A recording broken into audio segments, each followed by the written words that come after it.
Mark Sobel, U.S. Chair OMFIF. OMFIF and I are delighted to welcome our friend Vladyslav Rashkovan for a discussion about Ukraine's economic situation.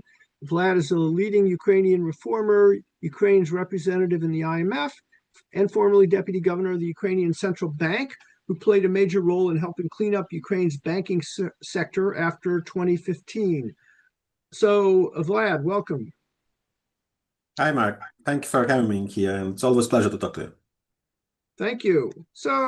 Let's start generally. Ukraine is facing tough economic times due to Russia's barbaric and unprovoked war. There's been much foreign support. Ukraine has done its best to mobilize domestic resources and steer a tough stabilization course. I mean, you've done remarkably well, but it's obviously not easy, especially as the war continues. Could you start us off with a brief discussion about where the economy stands? Yeah, Mark, I think to explain where the economy stands, we need to make several disclaimers or several assumptions. First, that the war, as you said, the Russian war, brutal war is continuing. And while the situation on the front line doesn't change much, Russia continues harassing the Ukrainian cities, the civil infrastructure, and the civil population. And this year only, Russia launched around 44,000 drones on Ukraine, including 5,000 drones in October. And this was the fourth largest month of the period of the war. So far, we managed to intersect around 85-86% of the drones, but as you understand, others get to the cities, to the houses, to the buildings. Russia also launched around 1,561 actually, and the missiles on Ukrainian cities only in 2025, and October was the largest month, with 269 missiles hitting Ukrainian cities and energy infrastructure, and only 120 of them were intercepted. So we really need more air defense systems, and mostly from US, because as we joke many times, the best instrument for monetary policy is a good air defense system, And unfortunately, both these drones and missiles, they attack our, also energy infrastructure. And we see that these attacks intensified on the naphtha gas infrastructure this year. They started in February. That time, the attack destroyed more or less 42% of the Ukrainian gas extraction capacities. The naphtha gas managed to completely rebuild it during the next months. And now in October, with three attacks in early October, Russia again destroyed more or less like a 55-57% of the gas extraction capacity. And despite the fact that during the summer, the naphtha gas under the Sergei Koretsky leadership managed to buy the gas for the gas storages, now we have a limited capacity to extract it. Yeah? And that's why, we were looking money for that. And we can discuss it a little bit later. But again, they also continue attacks on the energy sector. Despite all of that, the economy is still growing. Yes, it's IMF and National Bank estimate around 2% growth.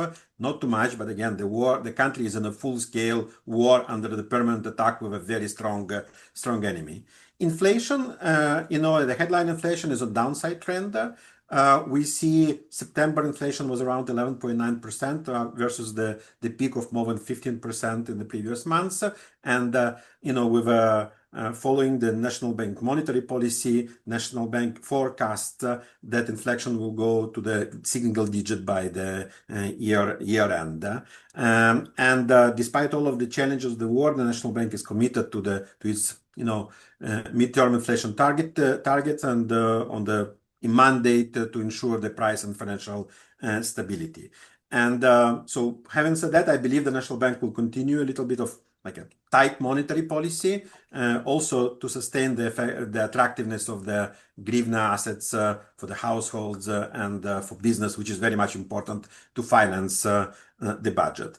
The reserves of the National Bank are on a pretty comfortable level. I believe they are around they were on the start of the month, which was reported was 46 billion. I think now it's a little bit bigger due to the payments in the external payments in October.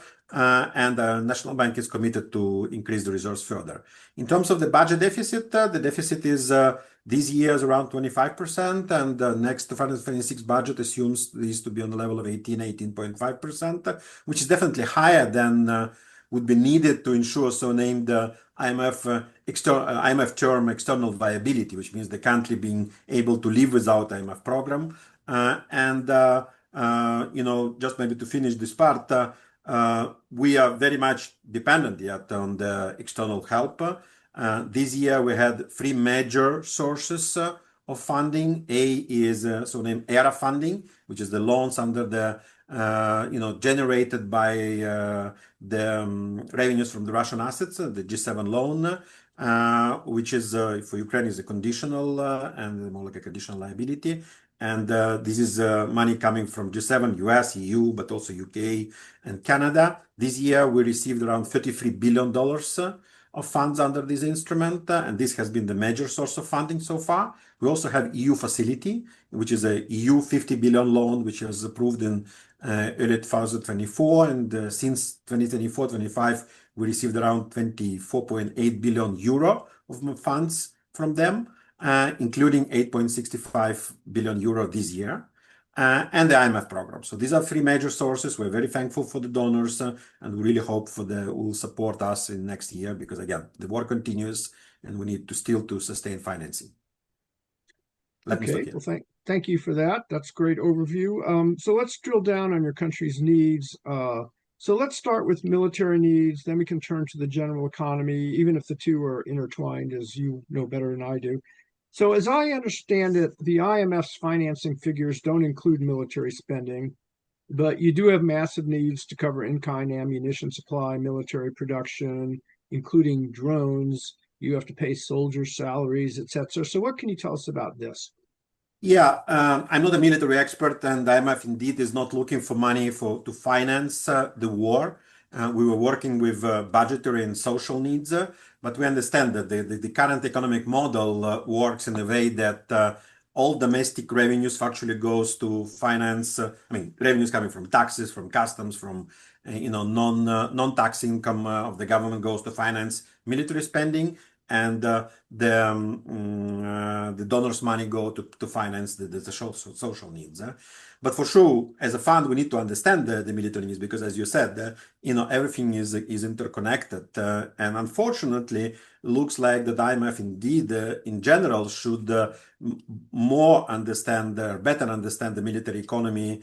And not only in Ukraine, because of the elevated fiscal spendings in different countries, with considerations of the pretty stretched the fiscal space in those countries. So we need to understand how to finance the elevated military spendings in different countries. But speaking about Ukraine, the cost of the war for Ukraine is around $120 billion per year.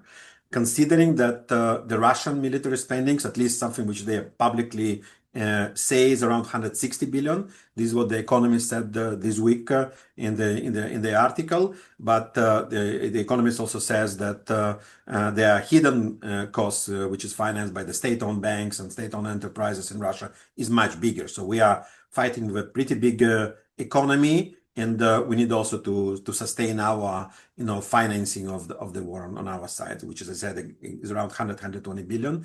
There are four major types of military spending. A is salaries for servicemen. Second is ammunition and weapon. Three is maintenance, the petrol, logistics, for the army. And the fourth is pretty sad, is social spendings related to the payments to the families of the fallen soldiers. We consider all of these as a part of military spending. Ukraine 2026 budget assumes more or less like a $65 billion internally from the revenues coming, to finance the military spendings. And these funds are mostly spent for the salaries of the servicemen, and partially on weapon and ammunition, and social spending. And the rest is coming from donors and partners. So there are many programs currently and we are very much thankful for donors, but as unfortunately they're not 100% yet, meeting our military needs because the war is ongoing. But there are just let me name you some major programs. There is a so-named Pearl, Prioritized Ukraine Requirements list, which is mostly like a program, financed by NATO. And there are different countries which finance it. There is so-named Danish model, which is the different countries, they buy the production of Ukrainian military companies, private and state-owned companies, and immediately give those products, the ammunition to the Ukrainian army, which is both helpful to increase the employment and to increase the GDP locally, and also to provide the military. There is also so-named SAFE, European Union program, which is subsidized loans for the European companies to produce some weapon which can be given to Ukraine. There was also the Pavel's, the Czech president initiative on artillery. There is a EU peace facility, and there are a number of other programs to help with the training. So there is Scandinavian Baltic initiative. There are EU PAM Ukraine initiative. There is a Lira program. So all of this is helping to finance and support Ukrainian army. As I said, there are. The needs are big, and we hope that the reparation loan, which is currently discussed in Europe, will finance the part of the military needs which we will need in the next. Thanks. All right. Well, thank you for that. I'm sure we'll come back to the reparation loan, but pretty much immediately. So, okay. So both of us have an IMF background. So I'm going to ask you if you can walk me through what I think is a very complicated topic, especially given that I'm arithmetically challenged. So you have a fund extended program through 2027. But if I recall, it largely assumed that the war would end around 2025. And so that's obviously not happening. So you're now negotiating a new program with the IMF, and I assume you've had detailed discussions with the IMF's excellent Ukraine team, including during the annual meetings, which just ended a few weeks ago. So could you tell me a bit about what the old program assumed would be your 26-27 financing needs, and what the new program is likely to see as a financing gap, recognizing that you're still negotiating, and how it would be filled, at least from the standpoint of Ukraine, and then I come back to where we started.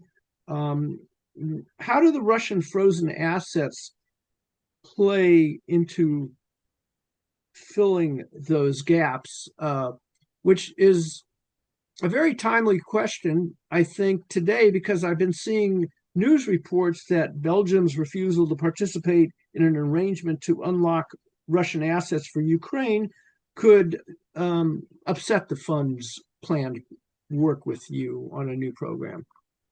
Yeah, thanks, Mark. All of these are, important questions. Maybe two disclaimers, maybe even three.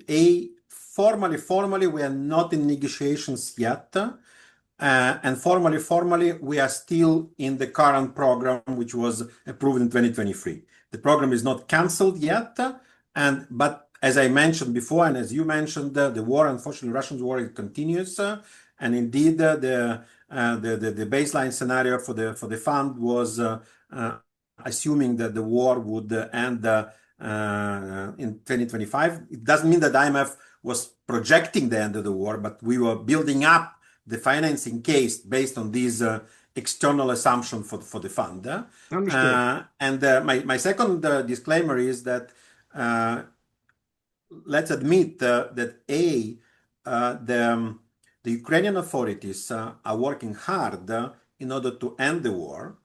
And we are very much thankful both to the US leader, to the US president, to EU leaders, who also do everything possible in order to stop the war and to stop killing in Ukraine and to stop attacking Ukraine.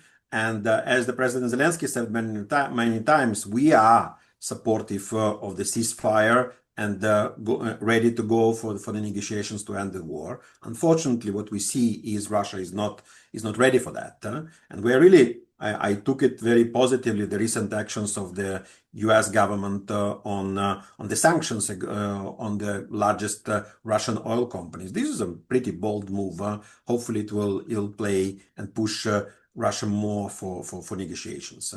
These are the disclaimer. So we're not in negotiations yet, and we still hope and do everything possible the war to end. But since it didn't end yet, and we need to plan 2026 budget, Ministry of Finance didn't have any other options rather than build up the case based on the assumption that the war continues in 2026 as well, which was not in line with a IMF program assumption. And this is why during our mission in September, during our visit it was a staff visit to Kyiv in September, where the Prime Minister asked us to consider discussion of the new program. So this is where we are, and we continue this discussion during the annual meetings, which is not formally negotiations, and negotiations should start in the next weeks when we will go to the formal negotiation mission.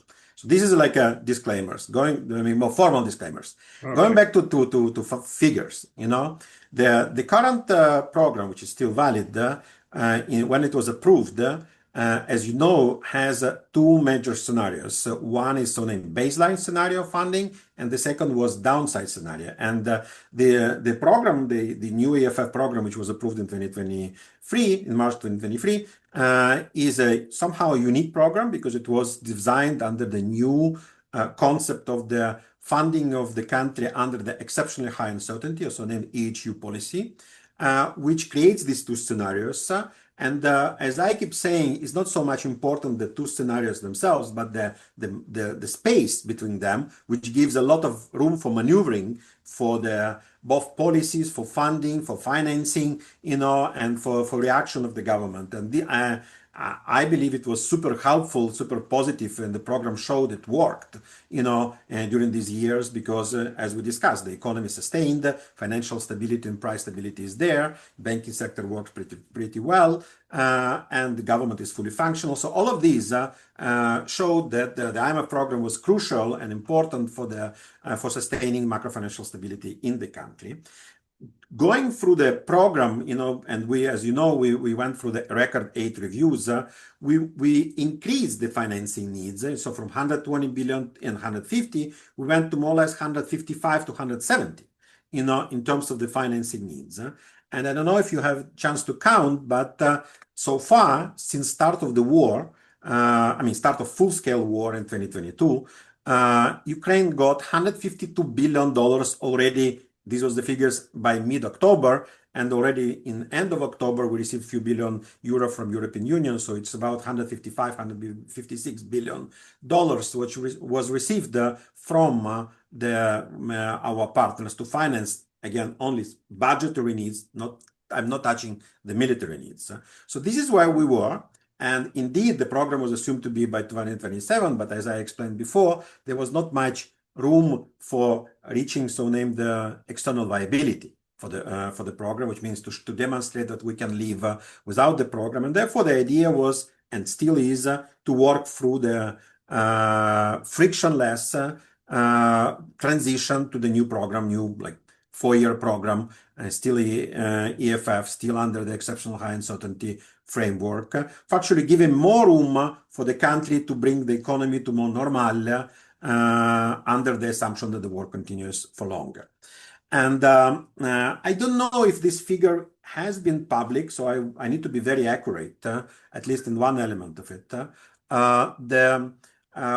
When we came in September, we calculated the financing needs for 2026, 2029 for 4-year program, and this was amount higher than $130 billion. And higher than $130 billion, yeah.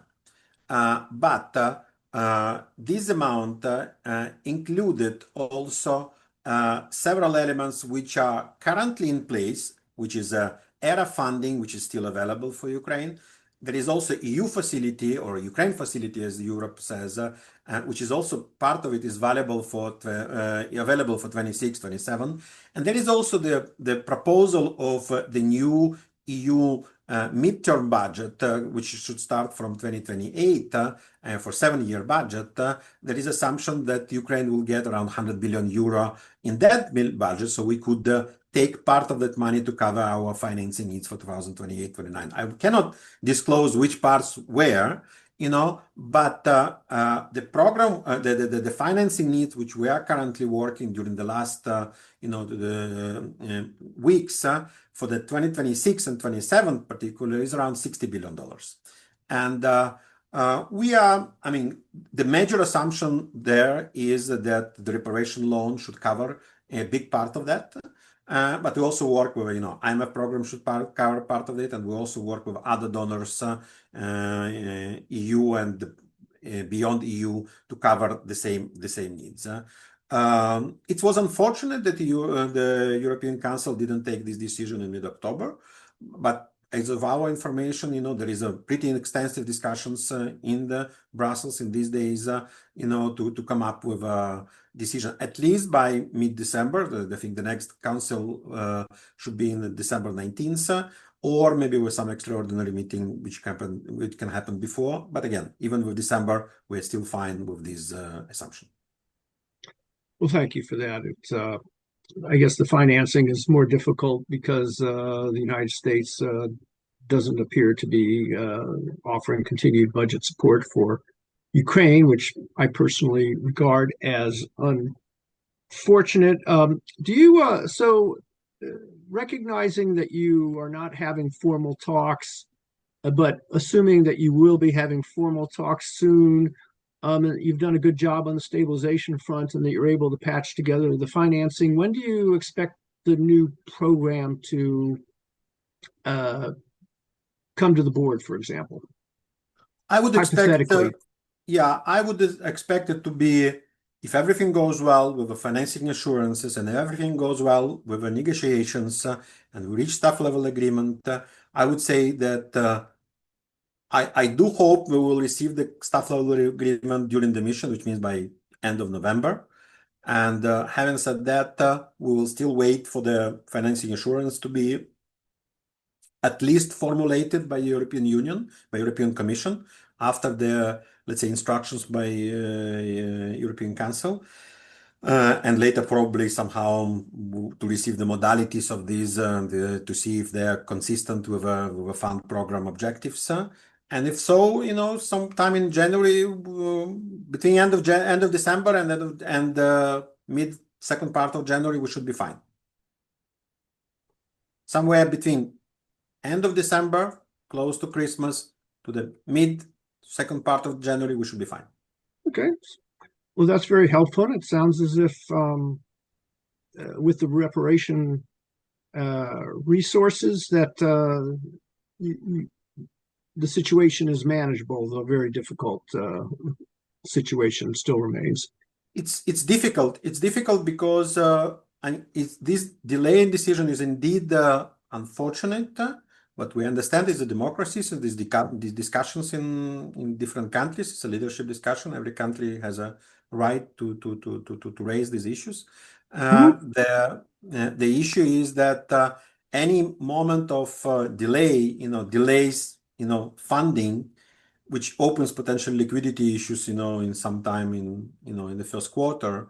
But we're working on this liquidity management as well. How big should the new fund extended program be, Maso, roughly speaking, or is that something that's you can't really comment on at this point? Yeah, Mark, you know it very well. There are two types of calculations for the fund resources under the GRA program, and I'm even thinking to write this article in Ukraine because many people are raising this issue. And there is a normal access and there is a exceptional access, which normal access has a cumulative access and also annual, the access for the Yeah. funds. Yeah. Having said that, under the program of exceptionally high uncertainty, there is no way for the exceptional access program. Therefore, we need to consider only the normal access. And it's not so much important the fund size of the program. Because it's important how much the catalyst role of the fund plays. Understood. And so far, it's massive, because we hear that European Union, other countries, they really seek both competence and expertise of the fund for surveillance of economic policies, for the conditionalities, meeting conditionalities, and there is a high respect to the role of the fund plays. But if you ask myself, I would say it will be, sometime around 8 billion, Okay, I've seen that number in the media, and that's basically the gap between where normal access would take you almost up to exceptional access, and presumably you have IMF repayments to refinance as well in the interim. Yeah. So, okay, well, let's move on since time is short. You at the outset talked about Russia's destruction of energy infrastructure and production. So, what can you tell us about your needs for rebuilding energy sector given Russia's brutal attacks? And does this fit into the IMF's needs? Yes and no. The answer is the following. So, as you know, during the annual meetings, the Prime Minister was here and also the team of Naftogaz, and it was just immediately after those Russian attacks on the energy objects, which substantially, decreased our capacity to extract gas. So there was a calculation that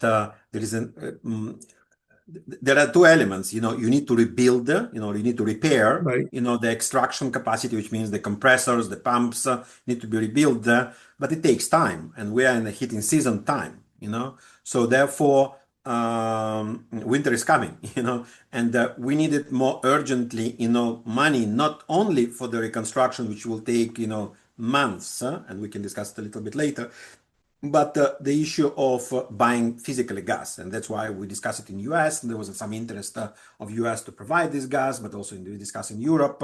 So the estimations of the gas needs was around like a 4.4 billion cubic meters, which is BCM, and the total cost of that was around like 1.9 billion euro.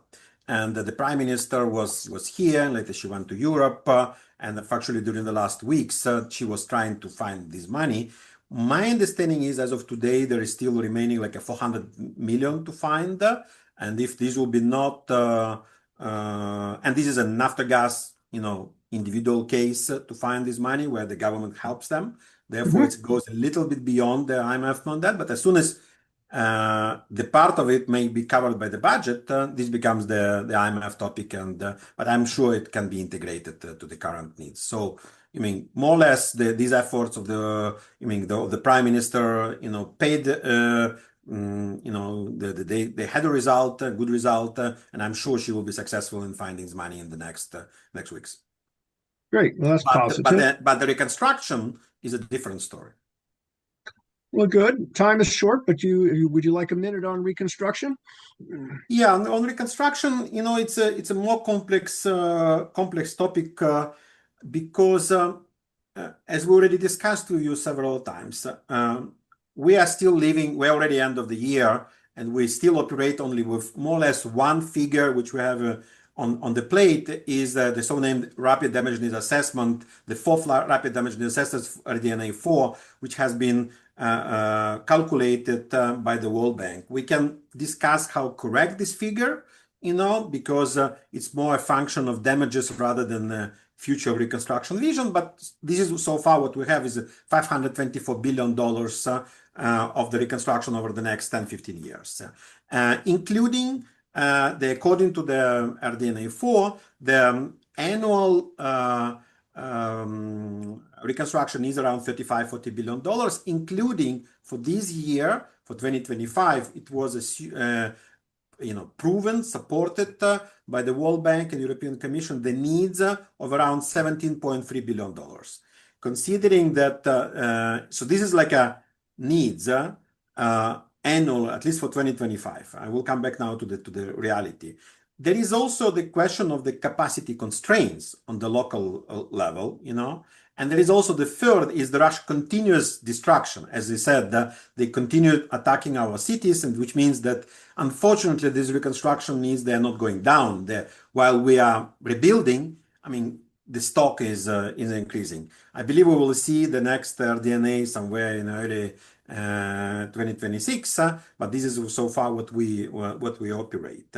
And looking at reconstruction, we need to go more or less to the textbook of the sequences of funding, and we're thinking to also to write. I'm thinking to write an article for Project Syndicate about that. So by book is we go more or less by book, on reconstruction funding. Usually you go with a phase 0 has a humanitarian response, security stabilization, which was in 2022 mostly, and in some part of Ukraine is still continuing. This is where the UNHCR works, where a lot of the UN organizations, voluntary donations, because the war continues and they're still on the front line, it continues. So but majority it was 2022. Later, as we start working in 2023 on macroeconomic stabilization, this is where the IMF program start playing a big role, and we have the EU support, ERA, World Bank, all of these EU facility, the Pillar 1 budgetary support, Pillar 2 support, the World Bank multi-donor trust fund played the role. So all of these, played the role for this kind of macroeconomic stabilization. And then the next stage was a fast recovery. Again, this is where EIB was supporting us, EBRD supported us. There was this World Bank peace program. So there are many, many instruments. We are going slowly. We are going, unfortunately, slowly, I believe, because the global economy, global financial infrastructure is not ready for that. So something for de-risking for the private sector. The role of MIGA, DFC, and others. To build up, or ECA, different export credit agencies. This is, doesn't work super good. And as we know that most of reconstruction will be more or less, should be driven by the private sector, this so far becomes the major obstacle. And we are not yet close to the investments or private sector investments to finance the post-war growth. So having said that, if you look at the 2025, as I said, the major needs today is energy. Energy objects. And I think the demand there in terms of the needs is around a $4.8 billion somewhere. And so far, only 1.3 has been financed. And big part of it is financed locally. It's not coming from donors, because donors very much, either do the military or they do the budgetary support, but reconstructions, unfortunately, stays a little bit beyond the radars. The second is the transport logistics. There is also around a $3 billion needs there. And I'm speaking about the dates. Data is of, let's say, more or less October, which has been discussed in the Ukraine Donors Platform, which is meeting, every month, more or less.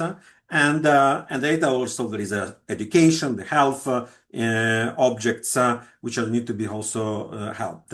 But this is where we stay today. Unfortunately, the financing reconstruction today is not sufficient, like also military is not sufficient. While IMF is not working on reconstruction, let's be very frank, but we are observing these, and there are, Ukrainian Donors Platform is a major instrument, major place. World Bank should play with different instruments there. JICA, EBRD, EIB. In the past it was also USAID for energy objects. Now we miss it, and also other bilateral funding coming mostly from, the different types of donors. Well, that's great, and you answered my last question on reconstruction finance. I guess if we're probably running over time, but just a quick minute. There is this U.S. Ukraine Investment Fund. What can you tell us about that? Look, you know what? The fund IMF looks at this as neutrally positive, with a high probability to be positive and very positive for Ukraine. I'm positively surprised by both the attention of the US government to this. DFC was in Kiev when I was there in September, October. My understanding, they're also working on building up some kind of competence here, the team on the ground, some organization on that. I mean, and there is a big demand and big commitment from the Minister of Economy, led by the Alexei Sobolev on that and his team. Evgen Pereligin was here. Igor Pereligin, sorry, was here. The deputy minister who is responsible for, environment, mineral part. He had an extensive agenda during the visit to Washington during the annual meetings. So you know what? I see more positive. Definitely, the big impact will be in a more in the longer term rather than short term. And my understanding is the fund looks very much on more on brownfield project, but which is even positive because they can bring capital. That there is a commitment of capital both from the government of US and the Ukrainian government. Totally, they put already $150 million on that. In my understanding, they are ready to think about other projects and to finance other projects. So I'm positive on that. Thank you for that. We need to have more of that. So, well, good. We've come to the end. I want to thank you. That was an extraordinarily informative and lucid discussion of Ukraine's situation and its financing needs and the tough situation you're facing. And I continue to wish Ukraine, the authorities, and your people all of the best. Thank you for joining us today. And thanks for your attention and for your support. Thanks.